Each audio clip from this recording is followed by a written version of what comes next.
আসসালামু আলাইকুম এভরিওয়ান, আশা করি সকলেই ভালো আছেন। তো আজকের টিউটোরিয়াল আমরা দেখব যে আমরা গুগল স্লাইডে যখন কোনো স্লাইড কমপ্লিট করব, অর্থাৎ আমরা কোনো প্রেজেন্টেশন কমপ্লিট করব, দেন আমরা সেই প্রেজেন্টেশনটাকে কিভাবে সেভ দিব অথবা কারোর মাধ্যমে কারো কাছে শেয়ার করব কিভাবে। তো সেই জিনিসটা আমরা আজকে শিখব। এটার জন্য আমরা ফার্স্ট অফ অল চলে যাব শেয়ার অপশনে।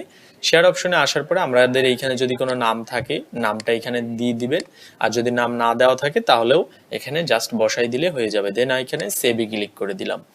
এবার আমরা যদি লিংকের মাধ্যমে শেয়ার করতে চাই তাহলে রেস্ট্রিক্টেড এর উপর ক্লিক করে এনিওয়ান উইথ দি লিংক এই অপশনটা ক্লিক করে দিব, তাহলে আমাদের লিংকটা অ্যাক্সেস আপডেট হয়ে যাবে। অ্যাক্সেস আপডেট হয়ে যাওয়ার পরে আমরা এখান থেকে কপি লিংক করব, দেন এইখান থেকে ডানে ক্লিক করলে আমাদের কাজ শেষ।